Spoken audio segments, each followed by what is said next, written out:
नर कपड़न से डरते हैं, नरक पड़न से नहीं डरते। माणस છે ને એના કપડા બગડે ને એને બહુ બીક લાગે, કોઈને દંડવત ન કરે. ગમે ભગવાનના દર્શને જાય તો દંડવત કરવા જોઈએ કે કપડા બગડશે. નર કપડન સે ડરતે કે કપડા નો બગડે એનાથી બીવે છે. નરક પડન સે નહીં ડરત, ભલે નરકમાં જવું પડે એની બીક નથી એને. ભગવાનની આગળ હંમેશા દંડવત નમસ્કાર કરવા. અને જો આ રીતે કોઈ સંતના, કોઈ સાધુના, કોઈ ભગવાન ભક્તના પગ પકડાઈ જાય તો ઉદ્ધાર થઈ જાય છે. આહા ગંધર્વના એવા કોઈ કર્મ નહોતા કે એનો ઉદ્ધાર થાય. ભક્ત અને ભક્ત એક ભક્તના પગ પકડી લીધા ને તો એનો ઉદ્ધાર થઈ ગયો. તો આ દિવ્ય કથા છે. જે આ કોઈ દિવ્ય કથા સાંભળે ને એને ખરાબ સ્વપ્ન નથી આવતા. ભગવાન સ્વયં કહે છે કે જો પ્રાતઃ કાળે ઉઠીને આ મારા સ્વરૂપો એવા સરોવર, વન, પર્વતનું સ્મરણ કરે છે તો સર્વ પાપોથી છૂટી જાય છે. એ તમામે તમામ મારા જ સ્વરૂપો છે.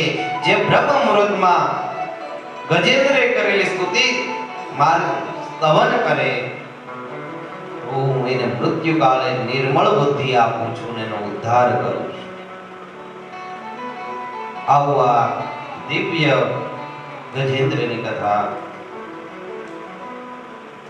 કે જેને સાંભળવા માત્રથી જીવ પાપમાંથી છૂટી જાય છે. એટલા માટે જ આ કથાને ભાગવત ભાગીરથી આપણે કીધી છે. કેમ તો કે આ કથા સાંભળીને તોય આપણા પાપોનો નાશ થાય છે.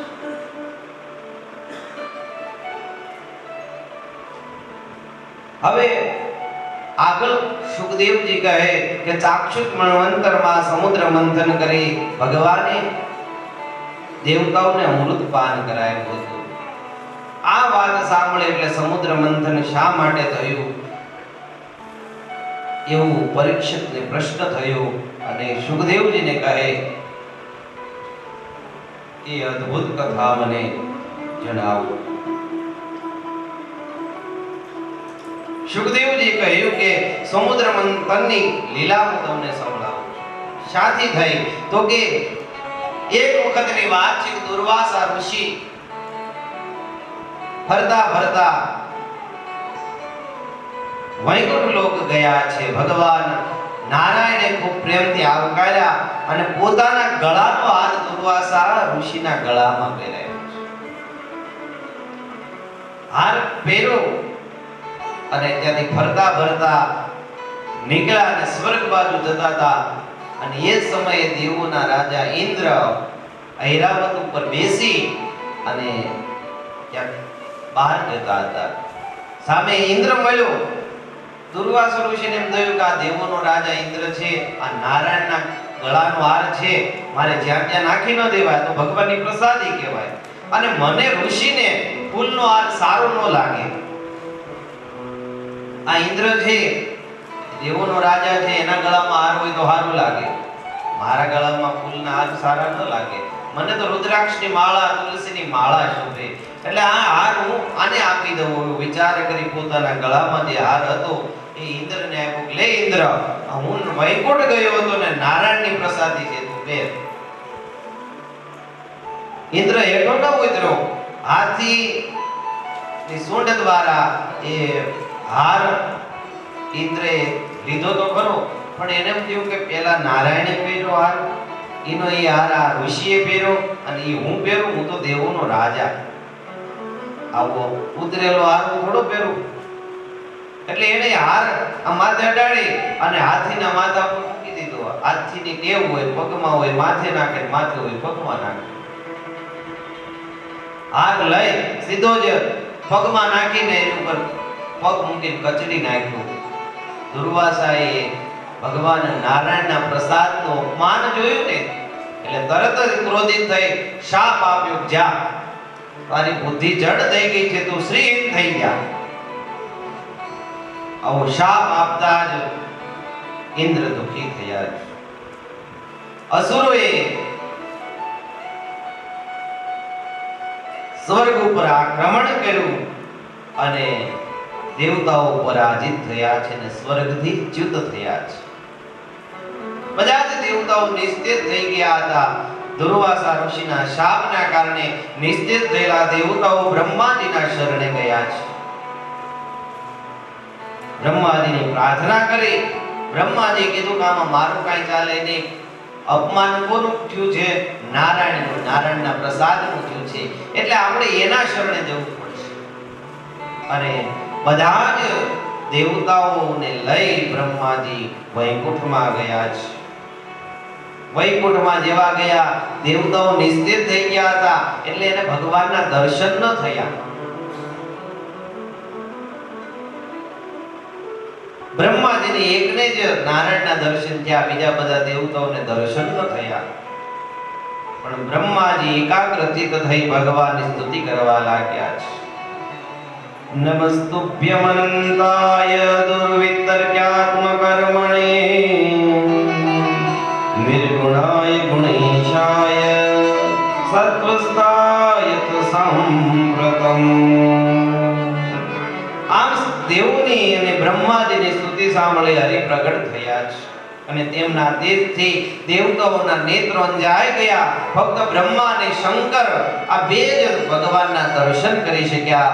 બાકી બધાની આંખો અંજાઈ ગઈ છે. છતાં પણ બધાએ દંડવત નમસ્કાર કર્યા. દેવતાઓ આ રીતે અનુસર્યા છે. અને ફરીથી બ્રહ્માજીએ ભગવાનની સ્તુતિ કરી અને કીધું કે પ્રભુ, આ દેવતાઓ સ્વર્ગથી ચ્યુત થયા છે. ત્યારે એમને સ્વર્ગનું રાજ્ય પાછું અપાવો. ત્યારે ભગવાન સમજાવે કે અત્યારે અસુરોનો કાળ સારો ચાલી રહ્યો છે અને દેવતાઓનો નબળો સમય છે. કાળની પ્રબળતાને કારણે અસુરો આજે ઇન્દ્રાસન છે કે ભોગવી રહ્યા છે, સ્વર્ગ ભોગવી રહ્યા છે. થોડો સમય રાહ જુઓ.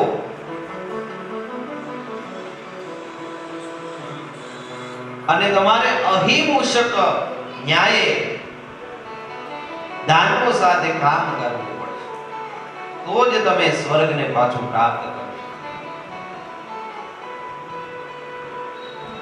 અહિમૂષકની કથા, અહિમૂષક ન્યાય બતાવ્યો છે. અહી કહેતા સર્પ અને મૂષક કહેતા ઉંદર. એવી એક કથા આવે છે કે એક મદારીએ એક સર્પને પકડ્યો, તાજે તાજો સર્પ પકડ્યો હતો અને કરંડિયા પૂરી દીધો. હવે એ જ મદારીની ઘરે ઉંદરડો ફરતો ફરતો આવ્યો. જોયું કરંડિયો પડ્યો તો તેને એમ કે એમાં કઈ ખાવાનું છે. એને ઉંદરના દાંત તો એવા હોય, કરંડિયા પાડ્યું કાણ અને જેવો અંદર ગયો તો જોયું તો સાપ.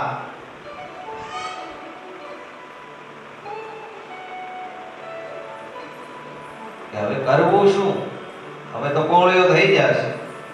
પણ અંદર જે સાપ હતો ને, વિચાર્યું કે આ નાનું એવું કાણું પડ્યું ને, આમાંથી હું બહાર નહીં નીકળી શકું, કારણ કે હું તો ફણીધર છું. આ નાના એવા કાણામાંથી હું બહાર નહીં નીકળી શકું. એટલે એને બુદ્ધિ વાપરીને કીધું, ભાણાભાઈ, મામા, હું તો તમારો ભાણિયો થાવ, તમે બીવોમાં. કેમ? તો કે તમારા કારણે જ અમે છે ને આરામથી રહી શકીએ છીએ. મામા, તમે મકાન બનાવો, તમે દર બનાવો ને એ દરમાં અમે રહી. હમણાં જ અમારે બધા નાગની મીટિંગો થઈ હતી અને અમે નક્કી કર્યું હતું કે હવેથી છે ને ઉંદર મામાને મારવાના નથી. કેમ? તો કે ઈ બિચારા દર બનાવે એટલે તો આપણે રહી છીએ. જો એને મારી નાખશું તો આપણે દર કોણ બનાવશે?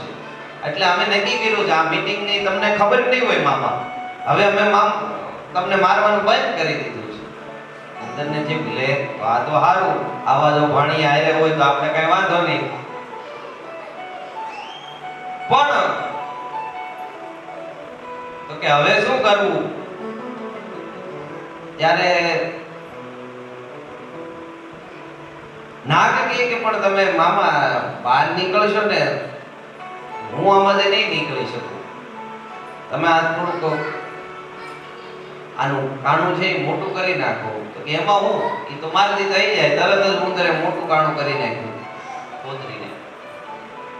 અને ઉંદર જેવો બહાર નીકળવા જતો હતો ને, નાગદાદાએ કીધું ખમો ભાઈ મામા, પેલા હું બહાર નીકળી જાઉં ને, જોઈ લઉં કોઈ છે નહીં ને, હું ફૂફાડો મારીથી ભાગશે, તમને તો એ મારી નાખશે. આમ કરી નાગ પેલા નીકળી ગયો. ઉંદર જેવું બહાર નીકળ્યો ને, તરત જ એનો ગોળીઓ કરી દીધો. આ અહિંસક ન્યાય છે કે જ્યારે જેની જરૂર હોય ને ત્યારે એને સંબંધ સુધારી લેવાના હોય, અને જરૂર ન હોય તો એનો ગોળીઓ કરી.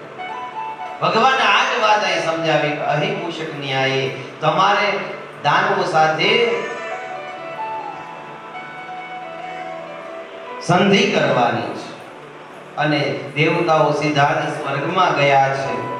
સ્વર્ગમાં બધા જ દેવતાઓને જોયા એટલે અસુરો એને મારવા દોડ્યા, પણ દેવો જે અસુરો છે એના રાજા બલિ છે, ઇન્દ્રાસન ઉપર બેઠા હતા, એને ના પાડી, કારણ કે ધાર્મિક હતા. એને કીધું કે તમે આને મારો માં. આ બલિ રાજા કોણ? તો કે પ્રહલાદ, પ્રહલાદના પુત્ર વિરોચન, અને વિરોચનના પુત્ર બલિ છે. એટલે પ્રહલાદના સંસ્કારો એમાં હતા. એટલે એમણે કીધું કે ભાઈ એને મારો નહીં, આપણો શત્રુ પણ આપણા આંગણે આવ્યો હોય ને તો એને આવકારવું જોઈએ. આ ભલે આપણા શત્રુઓ છે, પણ આજે આપણે આંગણે આવ્યા છે, એને મરાય નહીં. એટલે બધા દેવતાઓને નિરાશ થઈ આસન આપ્યા, કીધું બોલો શા માટે આવ્યા? તો ત્યારે દેવતાઓએ કીધું કે આપણે સમુદ્રનું મંથન કરવાનું છે. એ શેના માટે? તો કે આપણે કાયમ બાંધીએ છીએ, આપણે લડાઈ શરૂ જ હોય, આપણા ઝઘડા શરૂ જ હોય, ક્યારેય સંગ્રામ થતા જ રહેતા હોય, તો એમાં અમે મરીએ તમે મરો છો. તો હમણાં નારાયણે એવું કીધું કે આ સમુદ્ર મંથન કરવામાં આવે ને તો એમાંથી અમૃત નીકળે. કે અમૃત એટલે તો કે એ અમૃત પીને એટલે મરીએ નહીં, ગમે એટલા લોહી જાણે થાય તો મરશું નહીં આપણે. આ વાત બધાય ગમી ગઈ તો સારું કહેવાય. તો કે સમુદ્ર મંથન થાય કેમ, પણ આપણો મોટો દરિયો કેમ ડફળો? તો કે એ બધી વ્યવસ્થા નારાયણ કરી દે છે.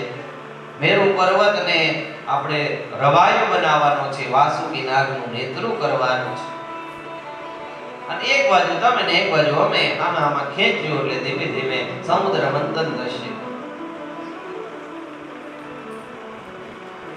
બધા જ દૈત્યો તૈયાર થઈ ગયા છે.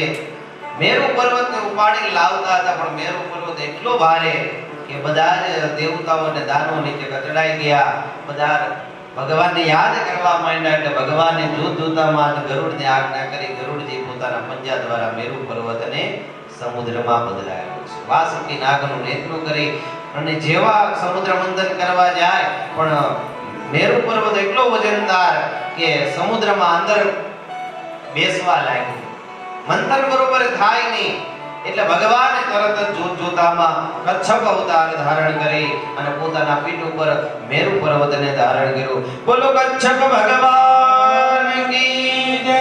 ભગવાન કચ્છપ રૂપે પ્રગટ થઈ મેરુ પર્વતને પીઠ ઉપર ધારણ કરી અને સમુદ્ર મંથન શરૂ કરાયું. પેલા દેવતાઓ ફેણ બાજુ હતા અને દાનવો પૂછડા બાજુ હતા. નારદજી વિચાર્યું કે દેવતાઓ તો નિસ્તેજ થયા છે ને વાસુકી નાગનો જો ઝેર એમને લાગી જાય ને તો દેવતાઓ બિલકુલ નિસ્તેજ થઈ જાય. એટલે એને લીલા કરી હસવા લાગ્યા. નારદજીનું હસવું જોઈને દાનવું એમ થયું કે આ નારદજી કેમ હસે છે? એટલે પૂછ્યું કેમ હસો તમે? તો કે કાઈ નહીં, જવા દો નહીં. કે ના ના ક્યું? તો કે તમે જેને પૂછડે રહો છો ને એટલે તમે વાહે રહો છો કાઈ, એટલે પૂછડે પૂછડે રહેવું પડે તમારે. જો આ દેવોએ મોઢું પકડી લીધું મોર થાય એટલે જ સ્વર્ગનું રાજ્ય ભોગવે, તમે પાતાળમાં પડ્યા હોય. દાનવોએ પૂછડું મૂકી દીધું, ભાઈ અમારે સમુદ્ર મંથન કરવું નથી. કેમ? તો કે અમારે તો મોઢા બાજુ જવું છે. દેવો કે તો તમે મોઢા બાજુ રહો, અમે પૂછડે રહી. દાનવો બધા અસુરો બધા વાસુકી નાગના મુખ બાજુ રહ્યા અને દેવતાઓ પૂંછડા બાજુ આવ્યા, સમુદ્ર મંથન થયું અને વાસુકી નાગના મુખની જ્વાળાઓને કારણે, એના વિષના કારણે બધા જ અસુરો અને દાનવો કાળા પડી ગયા. સમુદ્ર મંથન થયું અને સૌપ્રથમ એમાંથી ભયંકર હળાહળ વિષ નીકળ્યું છે. સમગ્ર દિશાઓ બળવા લાગી. એ હળાહળ વિષ ઉકળતું ચારે દિશામાં ઉડવા લાગ્યું, જેથી દિશાઓ બળવા લાગી છે. બધાને હાહાકાર કરવા લાગ્યા છે. ત્યારે ભગવાનના ઈશારે બધા જ દેવતાઓ સદાશિવના શરણે ગયા અને સ્તુતિ કરી. ઓમ શિવ પરાત્પરા શિવ ઓંકારા શિવ તવ શરણમ. ઓમ શિવ પરાત્પરા શિવ ઓંકારા શિવ તવ શરણમ. હે શિવ શંકર ભવાની શંકર, હે શિવ શંકર ભવાની શંકર ઉમા મહેશ્વર તવ શરણમ. ઓમ શિવ પરાત્પરા શિવ ઓંકારા શિવ તવ શરણમ. હે વૃષભધજ હે ધર્મધ્વજ શંભુ સદા શિવ તવ શરણમ. ઓંકારા શિવ તવ ઓંકારા શિવ તવ શરણમ. ઓંકારા શિવ તવ શરણમ. જેવા જ આ રીતે બધા દેવતાઓએ મહાદેવને યાદ કર્યા છે. પ્રજાનું દુઃખ જોઈને મહાદેવ સતીને કહેવા લાગ્યા, બોલો સતી, હે ભવાની અને ત્યારે પાર્વતી માએ એમ ન કીધું કે તમે ઝેર પીવો. કોઈ પણ સ્ત્રી છે ને પતિ ભગવાન લક્ષ્મી નારાયણ બન્યા. ફરીથી સમુદ્ર મંથન થયું, એમાંથી વારુણી પ્રગટ થઈ કે જે અસુરોએ લીધી અને મદોન્મદ બન્યા છે. આગળ ફરીથી સમુદ્ર મંથન થયું. ભગવાન સાક્ષાત ધન્વંતરી રૂપે હાથમાં અમૃત ઘડો લઈને પ્રગટ થયા, અમૃત કળશ લઈને પ્રગટ થયા. બોલો ધન્વંતરી ભગવાન કી. ભગવાન ધન્વંતરી જેવા પ્રગટ થયા, અસુરોએ દોડી અને એ અમૃતનો જે કળશ હતો લઈને ભાગ્યા છે. બધા દેવતાઓ મૂંઝાણા કે ઉત્પન્ન અમારા માટે કર્યું તો લઈ ગયા દાનવો.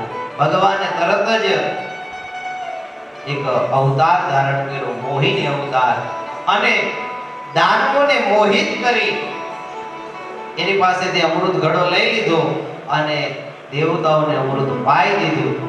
પણ એક અસુર હતો ને જે દૈત્યનો મંત્રી હતો, જેનું નામ હતું સ્વરભાનુ. એને શંકા ગઈ કે આ કદાચ નારાયણ છે. એને દેવનું રૂપ લઈ સૂર્ય અને ચંદ્રની વચ્ચે બેસી ગયો અને અમૃત પી લીધું. પણ જ્યારે સૂર્ય અને ચંદ્રને ખબર પડી ગઈ, એને તરત નારાયણને કીધું આ તો દાનવ છે ને અમૃત પી ગયો. ભગવાને તરત જ સુદર્શન ચક્ર છોડ્યું, એનું મસ્તક કપાઈ ગયું. પણ ઝેર પીધું હતું ને એટલે મર્યો નહીં. એનું મસ્તક એ રાહુ થયું અને એનું ધડ એ કેતુ થયા અને ગ્રહ તરીકે સ્થાપિત થયા. આમ ભગવાને દેવતાઓનું કાર્ય પૂરું કર્યું અને અમૃત પાયું છે.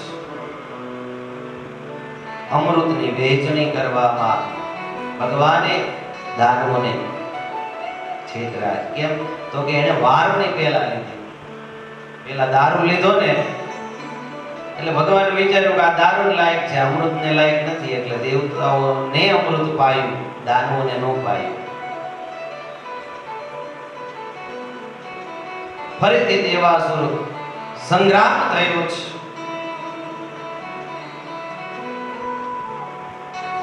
યુદ્ધમાં બલિ રાજા મૃત્યુ પામ્યા. બલિને ફરીથી શુક્રાચાર્યએ સજીવન કર્યા છે. અને સજીવન કર્યા બાદ બલિરાજા ફરીથી પ્રયત્ન કરવા લાગ્યા કે મને સ્વર્ગનું રાજ્ય પ્રાપ્ત થાય. એટલે પોતાના ગુરુ શુક્રાચાર્યના શરણમાં ગયા છે. અને શુક્રાચાર્યએ કીધું કે તમે બ્રાહ્મણોને રાજી કરો ને તો તમને ઇન્દ્રાસન મળે. બ્રાહ્મણના વચન પ્રમાણે ચાલવું, બ્રાહ્મણોની સેવા કરો અને બ્રાહ્મણોના શરણમાં નહીં તમે અશ્વમેઘ યજ્ઞ કરો. 100 અશ્વમેઘ યજ્ઞ થઈ જાય એટલે તમને સ્વર્ગનું રાજ્ય પ્રાપ્ત થાય.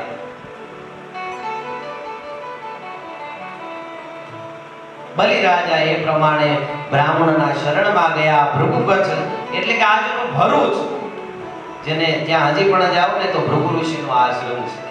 એ ભૃગુકચ્છ એટલે કે ભરૂચની અંદર ભૃગુ ઋષિના આશ્રમમાં બલિરાજા ગયા અને ત્યાં ગુરુજીના શરણમાં દીક્ષા લીધી અને યજ્ઞ કરવાની શરૂઆત કરી. યજ્ઞ દ્વારા ધીમે ધીમે બલિષ્ઠ થયા અને ફરીથી સ્વર્ગ ઉપર આક્રમણ કરીને સ્વર્ગનું રાજ્ય જીતી લીધું છે. અને સ્વર્ગનું રાજ્ય જીતી સ્વર્ગનું આધિપત્ય ભોગવવા લાગ્યા છે. દેવતાઓ ફરીથી સ્વર્ગથી ચ્યુત થયા અને જ્યાં જ્યાં ભટકતા હતા દેવતાઓના માતા અદિતિને દુઃખ થયું અને પોતાના પતિ એવા કશ્યપ ઋષિને કહેવા લાગ્યા કે હે સ્વામી, આ મારા દીકરાઓ કેવા દુઃખી થાય છે એનું કંઈક ઉદ્ધાર કરો તમે. ત્યારે કશ્યપ ઋષિએ માં અદિતિને કીધું કે તમે ભગવાનનું વ્રત કરો. કયો વ્રત કરો? ફાગણ સુદ 12ના દિવસ આ વ્રત કરવાનું હોય. ફાગણ મહિનામાં વ્રત કયો વ્રત નામનું વ્રત કર્યું છે અને નારાયણની ઉપાસના કરી છે. ભગવાનની આ રીતે ઉપાસના કરવાને કારણે ભગવાન સાક્ષાત પ્રગટ થયા અને માં અદિતિને કીધું હે માં, હું તમારા ઉદરે અવતરીશ, હું વામન તરીકે અવતાર ધારણ કરીશ અને દાનવો પાસેથી છળ કપટથી હું ઇન્દ્રાસન લઈ અને મારા મોટા ભાઈઓને આપીશ. પણ આ વાત જાહેર નહીં કરતા. આમ કઈ ભગવાન અદ્રશ્ય થયા છે. સમય વીત્યો છે. માં અદિતિ હરખાથી ઋતુવાળી થયા છે. ભગવાન પોતાના અંશથી માં અદિતિના ઉદરમાં આવ્યા છે. જેવા જ ભગવાન માં અદિતિના ઉદરે આવ્યા કે સમગ્ર સૃષ્ટિ નિર્મળ બની ગઈ છે. સરોવર નિર્મળ બની ગયા છે. વનસ્પતિઓ રસ ઝેરવા લાગી છે. સુગંધી પુષ્પો ખીલવા લાગ્યા છે. વનરાજી ખીલી ઉઠી છે. યજ્ઞના અગ્નિઓ જે ઠરવા લાગ્યા હતા દાનવોના પ્રભાવને કારણે એ અગ્નિઓ ફરીથી યજ્ઞમાં પ્રજ્વલિત થવા લાગ્યા છે. આવું સુંદર રમ્ય વાતાવરણ બની ગયું. સમય વીત્યો. ભાદરવા સુદ 12ના દિવસે બુધવારનો દિવસ છે. શ્રવણ નક્ષત્ર અને બપોરે અભિજીત મુહૂર્તમાં ભગવાન જોત જોતામાં જ પ્રગટ થયા છે. ભગવાનનો પ્રાદુર્ભાવ થયો. જેવા જ પ્રગટ્યા એટલે બધા જ દેવો, મુનિઓ, સિદ્ધો, કિન્નરો ભગવાનની સ્તુતિ કરવા આવ્યા છે. આકાશમાં શંખ વાગવા લાગ્યા છે. ધુંધુર વાગવા લાગી છે. અપ્સરાઓ નૃત્ય ગાન કરવા લાગી. ગંધર્વો ગાન કરવા લાગ્યા. મુનિઓ સ્તુતિ કરવા લાગ્યા છે. ઋષિઓ વેદ જ્ઞાન કરવા લાગ્યા છે. જો જોતામાં ભગવાન પ્રગટ થયા. આકાશમાંથી પુષ્પો વૃષ્ટિ થઈ. અદિતિનો આખો આશ્રમ ભરાઈ ગયો છે અને ભગવાને જો જોતામાં બ્રહ્મચારી રૂપ ધારણ કર્યું. બોલો વામન ભગવાન કી જય. ભગવાન જેવા જ વામન પ્રગટ થયા કે તંબટુ વામનં દૃષ્ટવા મોદમાનામ હર્ષયન કર્માણિ કાર્યામાસુ પુરસ્કૃત્યં પ્રજાપતિં. પ્રજાપતિ કશ્યપે તરત જ પોતાના હાથથી પોતાના દીકરાને જનોઈ પહેરાવી છે. બધા જ જે આવ્યા હતા સૂર્યએ ગાયત્રીનો ઉપદેશ કર્યો. ગુરુ બૃહસ્પતિએ મેખલા આપી ભૂદેવીએ કૃષ્ણ મૃગચર્મ આપ્યું છે, ચંદ્રદેવે દંડ આપ્યો, અદિતિએ કૌપિન અને કટિવસ્ત્ર આપ્યું, આકાશે છત્ર આપ્યું છે, બ્રહ્માજીએ કમંડળ આપ્યું છે, સપ્તર્ષિઓએ કુશ આપ્યું અને સરસ્વતીએ રુદ્રાક્ષની માળા આપી છે, કુબેરે ભિક્ષા પાત્ર આપ્યું અને માં અન્નપૂર્ણાએ સાક્ષાત ભિક્ષા આપી છે. ભિક્ષા લઈ અને માતાની ભિક્ષા પણ ગ્રહણ કરી અને બલિ રાજા જ્યાં અશ્વમેઘ યજ્ઞ કરે છે એ યજ્ઞ તરફ જવા માટે વામનજી નીકળ્યા છે. તો આવું આપણે પણ એ વાત ગાઈએ. ઓ વિષ્ણુ વામન થઈ ચાલ્યા રે,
રાજાના સૈનિકોને ભગવાન વામન કહે છે કે અમારે તો તમારા સ્વામીને મળવું છે.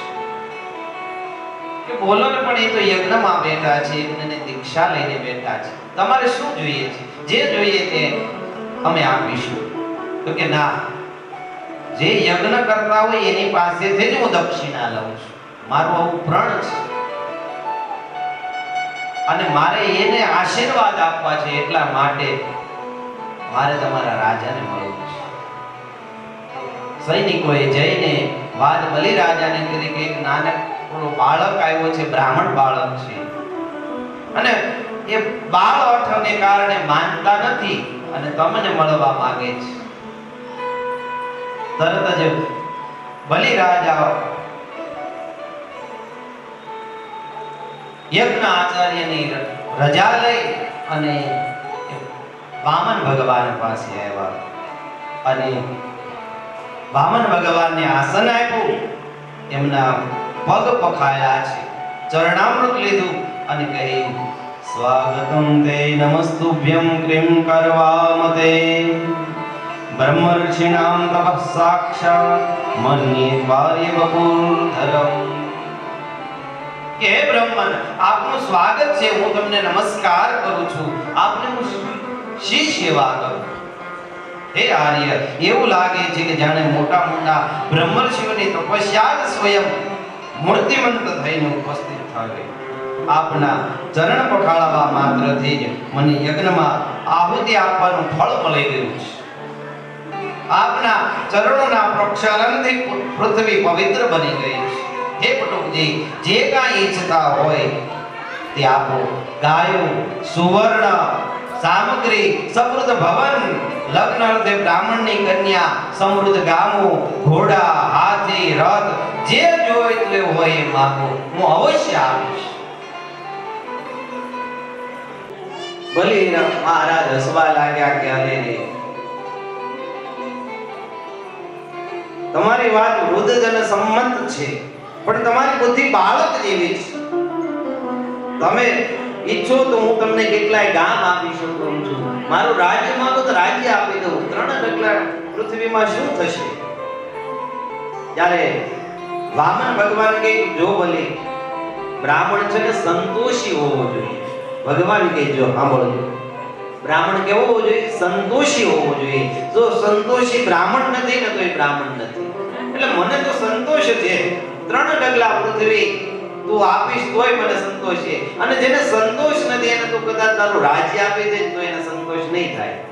એવી કથા આવે છે કે બ્રાહ્મણને કોકે કીધું, કોઈ રાજાએ, ભાઈ તમે હાથ ઊંચા કરીને દોડો ને, જ્યાં સુધી દોડો ત્યાં સુધીની જમીન તમારી. તો બ્રાહ્મણ એટલું દોડ્યો હાથ ઊંચા કરીને કે મરી ગયો. પૃથ્વી તો એના છોકરાઓને મળી પણ એ મરી ગયો. એટલે બ્રાહ્મણનો આવું હોય એમાં. પણ અહીંયા વામન ભગવાન કે મને લોભ નથી, હું તો સંતોષી બ્રાહ્મણ છું. મારે તો 3 ડગલા પૃથ્વી જોઈએ. એ શેના માટે જોઈ છે કે ભાઈ હું જ્યાં ક્યાંક સંધ્યા પૂજા કરવા બેઠો હોય તો ત્યાં મને ઊભા કરે કે મહારાજ અહીંથી ઊભા થઈ જાવ, કાલ સવારે તમે અહીંયા વાહડા ખોડશો, પછી ઝૂંપડું બનાવશો, પછી આશ્રમ કરશો, પછી જમીન લઈ લેવો અમારી. આમ કરીને અમને ક્યાંય પૂજા કરવા નથી દેતા, અમને સંધ્યા પૂજા નથી કરવા દેતા. મારે તો 3 ડગલા જમીન મારી હોય ને એટલે મને કોઈ એમાં બતાવે નહીં.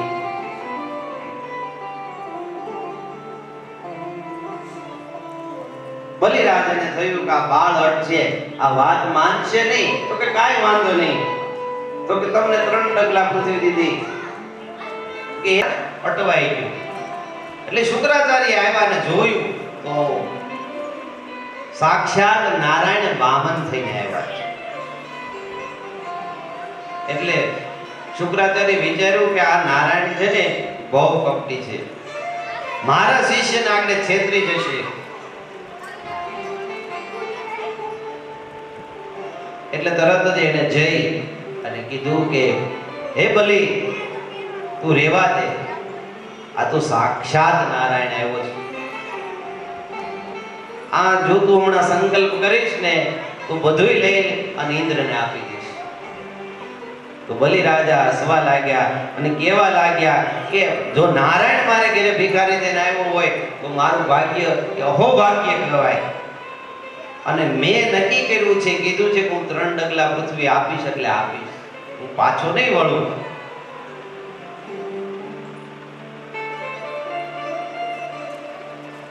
શુક્રાચાર્યને ક્રોધ આવ્યો કે હવે આ શિષ્યનો સમય ખરાબ આવ્યો, મારી વાત નથી માનતો. ફરીથી શુક્રાચાર્ય તોય સમજાવે કે ભાઈ ત્રિષુ નર્મ વિવાહે ચ વૃત્યર્થે પ્રાણ સંકટે ગો બ્રાહ્મણાર્થે હિંસાયામ નાંતુમ ચ. વામન ભગવાન જળ આપવા જાય પણ અંદરથી જળ નીકળે નહીં. વામન ભગવાનને તો ખબર હતી કે અંદર શુક્રાચાર્ય છે, કે લાય આ દાન દેવામાં આડો પગ કરે છે ને, આને દંડ આપો. દર્ભની હળી લઈ અને નાળચામાં ભરાવી કે આમાં કઈક કચરો આવી ગયો છે એમ કરીને ભરાવી. અને શુક્રાચાર્યને પેલા 3 આંખો હતી, 2 આંખ ને ત્રીજી કપાળની જે આંખ. એ કપાળની જે જ્ઞાન ચક્ષુ હતા ને એ ફોડી નાખ્યા. અને ત્યારે શુક્રાચાર્ય બહાર આવ્યા ને બલિરાજાને શ્રાપ આપ્યો, જા તે મારી માત માનીને તેને શ્રીહરિ થઈ જા. આમ શ્રાપ દઈને શુક્રાચાર્ય નીકળી ગયા. આ બાજુ બલિરાજાએ સંકલ્પ કર્યો કે હું તમને 3 ડગલા જમીન આપીશ. કૃષ્ણાર્પણ વસ્તુ. આમ જ્યાં સંકલ્પ કર્યો ને ત્યાં તો ભગવાન જોત જોતામાંથી વામનમાંથી વિરાટ થઈ ગયા. બોલો વિરાટ ભગવાન કી. ભગવાન જેવા જે ભયંકર રૂપ ધારણ કર્યું છે એની જે ભૂટીઓ છે એ અતલને આંબવા લાગી. એના જે કટી છે એ ભૂરલોકમાં હતું ને એનું મસ્તક ઠેઠ સ્વર્ગલોકથી વૈકુંઠલોકથી પણ આગળ વધી ગયું હતું. ભગવાન આવું વિરાટ રૂપ ધારણ કર્યું. હાથમાં જે દંડ હતો એ પણ બ્રહ્માંડને વધી ગયો. ભગવાને એક ડગલું માંગી ત્રિલોકને માપી લીધું, બીજા ડગલાથી સમગ્ર બ્રહ્માંડને માપી લીધું. અને ત્રીજા ડગલા માટે બલિરાજાને કહેવા લાગ્યા કે હવે ત્રીજું ડગલું મૂકવું ક્યાં? આખી આ બ્રહ્માંડને મેં માપી લીધું, બોલ ક્યાં ત્રીજું પગલું મૂકું? જો ત્રીજું પગલું તું જમીન નહીં આપે તો તારું નરકમાં વાસ થશે. ત્યારે બલિરાજા કે હજી મારી પાસે થોડીક જમીન બાકી છે. કઈ? તો કે અમારું શરીર એ પણ 5 તત્વોનું બનેલું છે, આમાં પણ ભૂમિનો ભાગ છે. મારા મસ્તક ઉપર પ્રભુ તમે પદ ધરો અને આ અમારું શરીર છે એને તમે ધારણ કરો. અને ભગવાને તરત જ બલિરાજાના મસ્તક ઉપર પગ પધરાવ્યો છે. અને ભગવાન બલિરાજા સહિત સુતલ લોકમાં ગયા છે. જ્યારે ભગવાન વિરાટ થયા ને તો બ્રહ્માંડ ને ભગવાનનો નખ લાગી ગયો. એનાથી એક જળનો સ્ત્રોત ગયો, જેના એને બ્રહ્માજીએ કમંડળમાં લઈ લીધો.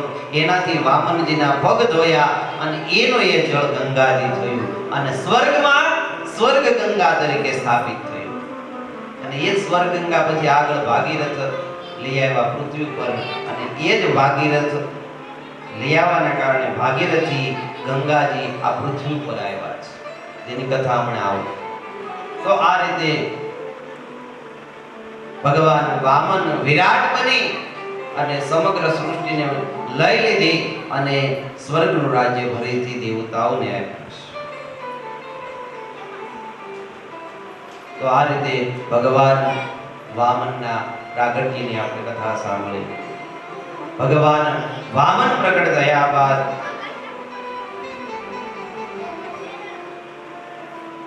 તે બલિરાજા સાથે સુતલ લોકમાં ગયા અને બલિરાજાને કીધું માગ શું જોઈએ છે? ત્યારે બલિરાજા કે ભગવાન તમે મળી ગયા, મારે કઈ જોઈતું નથી. ભગવાન કીધું જા, તારો 100મો યજ્ઞ હતો ભલે અધૂરો રહ્યો પણ તે મારા દર્શન કર્યા છે ને હું સ્વયં યજ્ઞ નારાયણ છું. તારો યજ્ઞ પૂરો થઈ ગયો છે. તને 100 યજ્ઞનું ફળ મળ્યું. આવતા મન્વંતરની અંદર તું ઇન્દ્ર થઈશ. આની પછી જે ચાક્ષુષ મન્વંતર આવશે એમાં બલિરાજા ઇન્દ્ર બનશે. અત્યારે પુરંદર નામના ઇન્દ્રનું રાજ્ય ચાલે છે. આના પછીના મન્વંતરમાં બલિરાજા ઇન્દ્ર બનશે. બલિરાજાએ કીધું કે તો તમે આપ્યું પણ મારે તો તમે જોઈએ છે, તમે રોકાવો. અને ત્યારે ભગવાન બલિરાજાના દ્વારપાળ થઈને હાથમાં દંડ લઈ ઉભા રહ્યા છે. લક્ષ્મીજી વિચારો કે ઘણો સમય જો ક્યાં વયા ગયા. આજ થાય એટલે ફોન આવે, ક્યાં હતો? દિવસ આખો તો કોઈ ફોન ન કરે, પણ આજ થાય એટલે લક્ષ્મીજીને ચિંતા થઈ કે ક્યાં ગયા છે. નારદજીએ કીધું કે તો પાતાળ લોકમાં બલિની રક્ષા કરે છે. માં લક્ષ્મી ત્યાં આવ્યા અને બલિરાજાને રાખડી બાંધી. અને ત્યારે બલિરાજાએ કીધું માંગો બેન શું જોઈએ? તો કે આ તમારા દ્વારપાળ આપી દો પાછા. અને આમ લક્ષ્મીજીએ ભગવાન વામનને ભગવાન વિષ્ણુને પાતાળ લોકમાંથી પાછા વૈકુંઠ લઈ આવ્યા છે.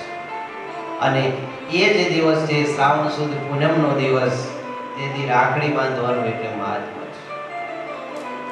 અને તે દિવસે અમે બ્રાહ્મણોએ રાખડી બાંધવા જાય ને તો ત્યારે અમે શું કહીએ? બલિરાજા પ્રસન્ન હરિ. બલિરાજાને ત્યારે યાદ કરવા પડે છે. આ બલિરાજાનું ભાગ્ય એવું હતું કે એની પાસે નારાયણે માંગ્યું અને લક્ષ્મીએ માંગ્યું. લક્ષ્મીના નારાયણ બે એની પાસે માંગવા. આવા પરમ પ્રતાપી બલિરાજા હતા. અને ભગવાને બલિરાજાને માર્યા નથી. ધારત તો મારી, પણ પ્રહલાદને વચન આપ્યું હતું ભગવાને કે તારા બાપને માર્યો ને હવે તારા કુળમાં હું કોઈને નહીં મારું. એટલે બલિરાજાને નથી માર્યા. એને સુતલ લોકમાં લઈ ગયા. અને બલિરાજાને મારવાની જરૂર એ નહોતી, કારણ કે એ ધાર્મિક રાજા હતા. ત્યારબાદ મત્સ્ય અવતારની કથા આવે કે સત્યવ્રત મનુ નામના જે મનુ હતા, એક વખત કૃતમાલા નદીમાં સ્નાન કરવા ગયા અને હાથમાં સૂર્યનારાયણને જળ અર્પણ કરવા ખોબો ભર્યો તો એમાં એક માછલું આવી ગયું.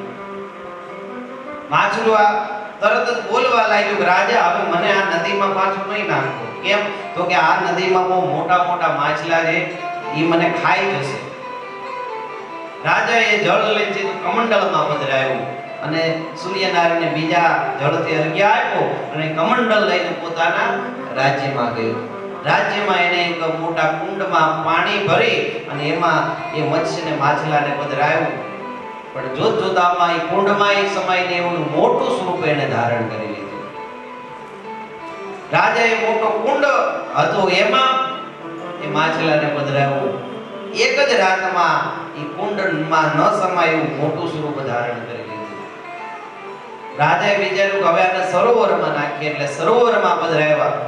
તો સરોવરમાં પધરાવ્યા ત્યારે એક જ રાતમાં એવું મોટું રૂપ ધારણ કરી લીધું કે સરોવરમાં પણ સમાતા નથી.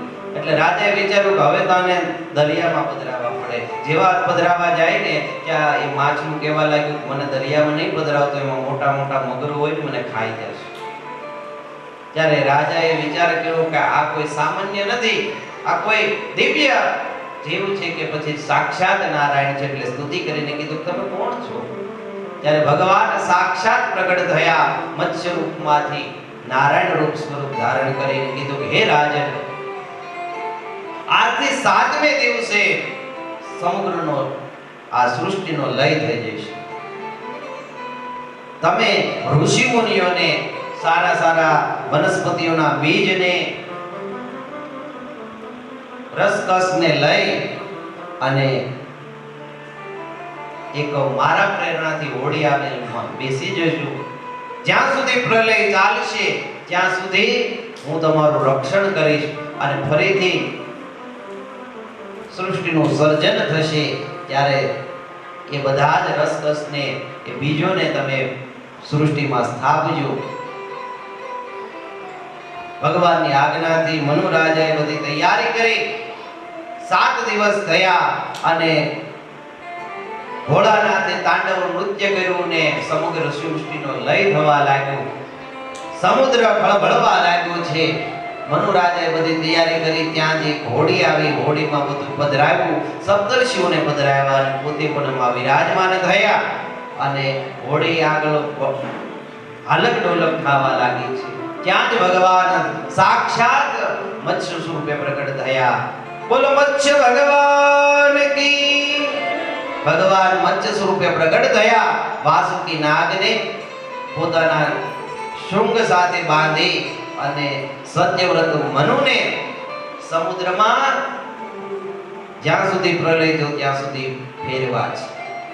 અને સત્યવ્રત મનુએ ભગવાનને જે પ્રશ્નો કર્યા ને એના જે જવાબ આપ્યા ને એને મત્સ્ય પુરાણ કહેવામાં આવે છે. 18 પુરાણોમાં એક મત્સ્ય પુરાણ પણ છે. આ મત્સ્ય પુરાણ એટલે સત્યવ્રત મનુ અને ભગવાન મત્સ્યનો જે સંવાદ છે એ કથા એમાં છે. આમ મનુ રાજા પર ભગવાને કૃપા કરી અને મત્સ્ય અવતાર ધારણ કર્યું. જ્યાં સુધી મત્સ્ય સ્વરૂપે ભગવાન રહ્યા ત્યાં સુધી પ્રલય થયો. મેં અગાઉ વાત કરી હતી કે બ્રહ્માજીનો જ્યાં દિવસ હોય ત્યાં સુધી સૃષ્ટિ હોય છે, જ્યારે બ્રહ્માજીની રાત્રિ આવે ત્યારે પ્રલય થાય છે. તો આ રીતે બ્રહ્માજીની રાત્રિ પૂરી થઈ એટલે પ્રલય પૂર્ણ થયો અને સત્યવ્રત મનુ રૂપે ફરીથી રાજ્ય કરવા લાગ્યા. તો અહીંયા આ અષ્ટમ સ્કંદ પૂર્ણ થાય, જે ભગવાનના શરણમાં અર્પણ કરી. ઇતિ શ્રીમદ ભાગવતે મહાપુરાણે અષ્ટમ સ્કંદ કૃષ્ણાર્પણમસ્તુ. બોલો દ્વારિકાધીશ કી જય. આવો નવમ સ્કંદમાં પ્રવેશ કર્યો. આ નવમ સ્કંદ છે ને તો ભગવાન રામનો ગુણગાન ગાતા. અને નવમ સ્કંદ છે, નવનો આંકડો છે ને ભગવાન રામનો છે. ભગવાનનો રામનો જન્મ ક્યારે થયો હતો? નવમના દિવસે. નવમ એવી તિથિ છે ને, નવ એવો આંકડો છે ને કે એને ગમે એ વસ્તુ આપો ને એટલે પાછી એવી ને એવી આપી દે. જો નવનો ઘડિયો લઈ 9 એકા 9, એકની સાથે ગુણો એટલે પાછા 9 આવી જાય. 9 ને 2 ગુણો, 9 દુ 18, 18 એટલે 1 અને 8, એનો બેનો સરવાળો કરો એટલે પાછા 9 થઈ જાય. 9 તેરી 27, 2 ને 7, એનો બેનો સરવાળો કરો એટલે 9 માં કોઈ પણ સંખ્યા નાખો ને એની પાછી સંખ્યા પાછી આવી જાય. 9 જ આવી જાય. કોઈ પણ સંખ્યા વડે ગુણો. તમે 9 માં કોઈ પણ સંખ્યા નાખો ને તો એની સંખ્યા પાછી આવે. 9 માં તમે જો 2 નાખો ને એટલે 9 ને 2 11, 11 એટલે 2 એકડા, 2 એકડાનો સરવાળો કરો એટલે પાછું 2 જ થાય. 9 ની અંદર 3 નાખો તો 9 ને 3 12, 1 ને 2, 1 વત્તા 2 કરો એટલે પાછા 3 આવી જાય. આ ભગવાનનો સ્વભાવ છે. ભગવાન મર્યાદા પુરુષોત્તમ છે. તમે જેવું હોય એવા તમને બતાવી દે. પણ 9 ની અંદર જો 1 નાખો ને તો શું થઈ જાય? 1 જ આવી જાય. 9 કોઈ પણ વસ્તુ લે, પણ 8 છે ને એ ભગવાન કૃષ્ણની તિથિ છે. 8 ની અંદર તમે ગમે એ નાખો તો એક વસ્તુ લઈ લે. તમે જુઓ 8 ની અંદર 1 નાખો ને તો વાંધો નહીં, બાકી 8 માં 2 નાખો એટલે 8 ને 2 10, 10 એટલે 1, 2 નાખ્યા હતા ને 1 મળે. 8 ની અંદર 3 નાખો, 8 ને 3 11 થાય, 2 એકડા એટલે બગડો. નાખ્યા હતા 3 ને મળ્યા 2. ભગવાન છે ને કૃષ્ણ ઈ ચોર છે, એટલે જ એને ચોર કહેવાય.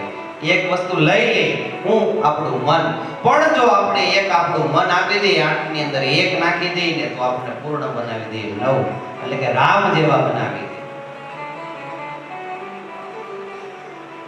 એટલે આ બધું છે આપણે એકડા ભણ્યા ખરા પણ સમજ્યા નથી. આપણે ભણાવતા હતા ને પેલા વેલા જ શીખવાડે, એકડો ઘૂટાવે આપણે ભાઈ ગુરુજી, એક અડીએ એક રામકુભાઈ. ભાઈ એક ઘડીએ બધું ઘરમાં રહી ને તો બધું એક રહી, પણ બગડે કઈ બધું? તો કે બગડે 2. બધું ઘરમાં 2 થાય ને એટલે બધું બગડે.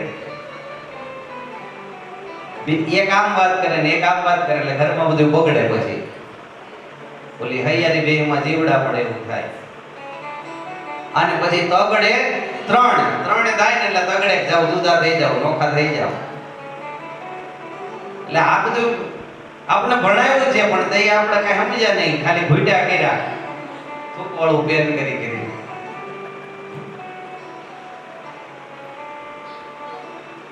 બાકી બધું આપણા જે એકડામાં તમે કક્કો લઈ લો, બધાયમાં આખું જીવન કેમ જીવવું નહીં શીખવાડ્યું. આપણા જે વડવાઓ હતા બહુ બુદ્ધિશાળી હતા, પણ આપણું જે અત્યારે શિક્ષણ છે ને એવું થઈ ગયું છે ને કે આપણે ખાલી નોકરી માટે જ ભણીએ છીએ. ભણવું શેના માટે છે એ એક વાત યાદ રાખવા જેવી છે. તમારું દીકરો કદાચ ડોક્ટર થઈ જાય કે વૈજ્ઞાનિક થઈ જાય કે એન્જિનિયર થઈ જાય, પણ જો એ હારો માણસ નથી ને તો એ નકામો છે, આ સમાજ માટે હાવ નકામો છે. પણ એની જગ્યાએ ભલે કાંઈ ન કરતો હોય, ખેતી કરતો હોય, પણ હારો માણસ હોય ને તો આ સમાજ માટે આશીર્વાદ હોય. એટલે અત્યારનું જે શિક્ષણ જે હારો ડોક્ટર બનાવી શકે, વૈજ્ઞાનિક બનાવી શકે, એન્જિનિયર બનાવી શકે, પણ એક હારો માણસ નથી બનાવી શકે. અને એની જવાબદારી કોની રહે? આપણી પોતાની રહે કે આપણે આપણા સંતાનોને એવા સંસ્કાર આપવા કે જેથી જીવનમાં ક્યાંય દુઃખી ન થાય. સંસ્કાર છે ને એ જ માણસને સુખી બનાવે છે.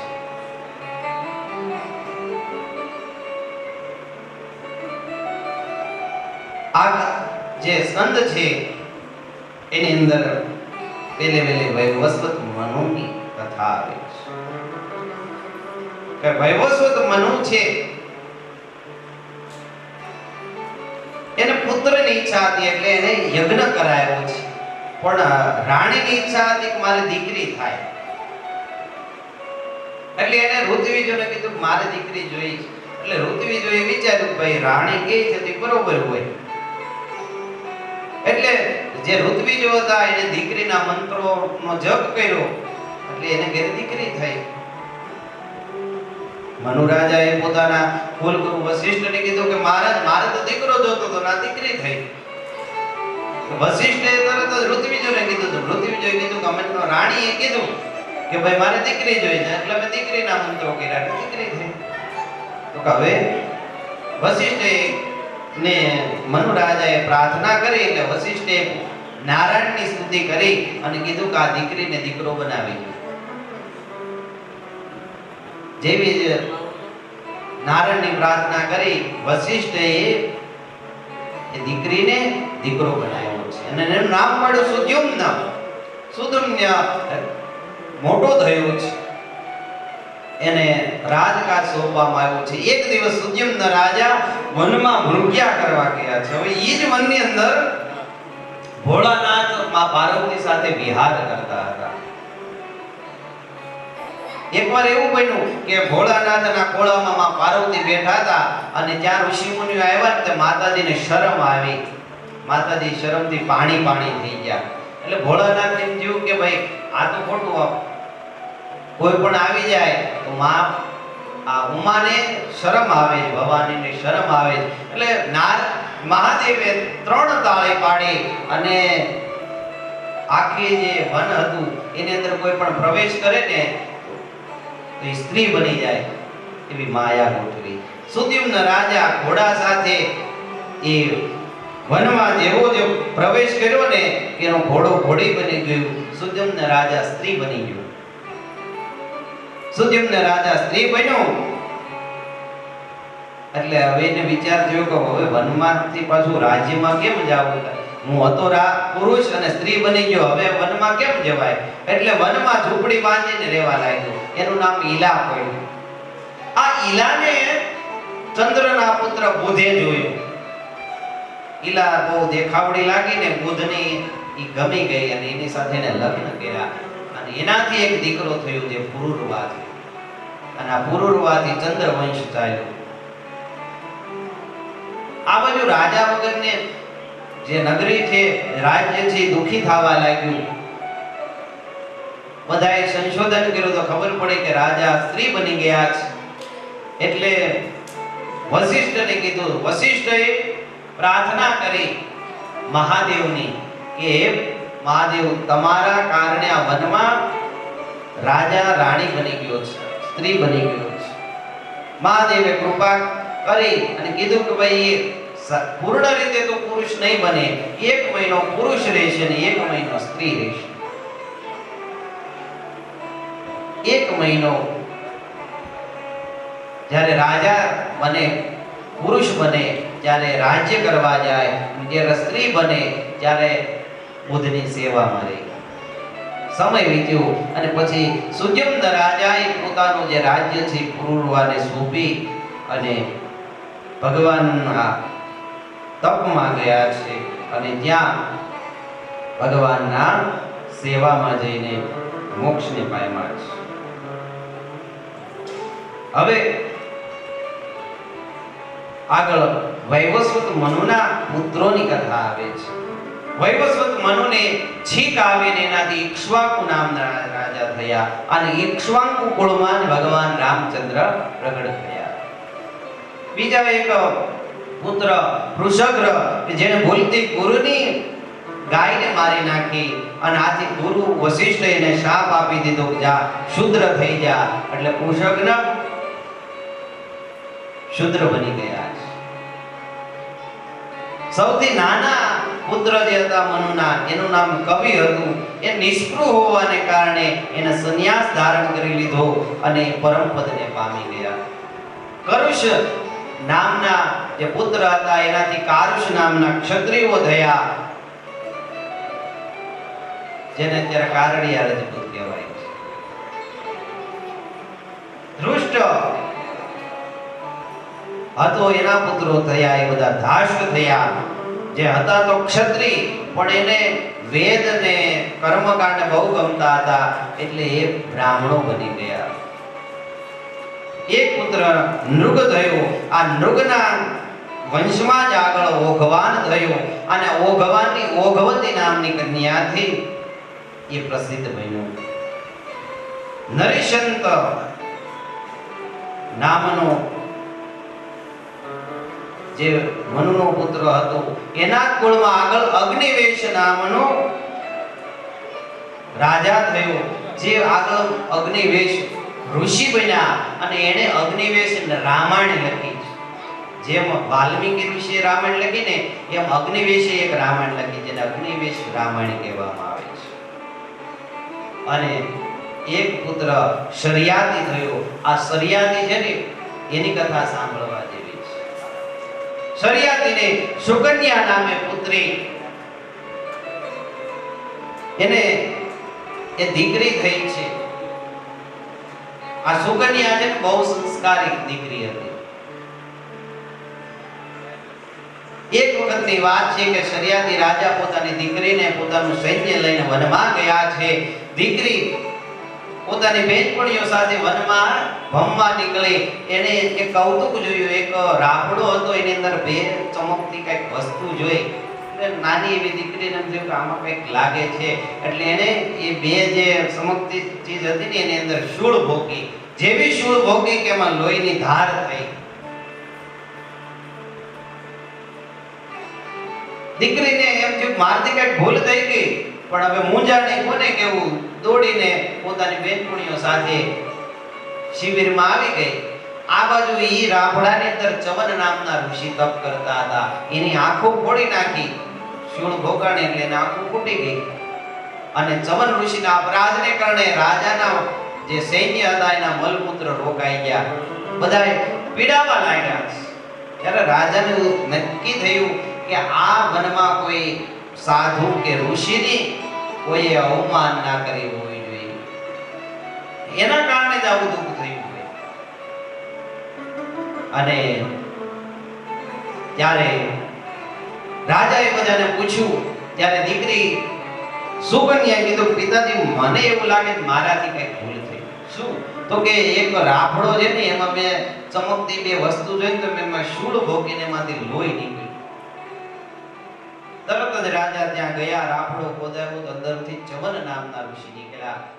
ચવને કીધું કે રાજા, તારી દીકરીએ મને આંધળો કર્યો.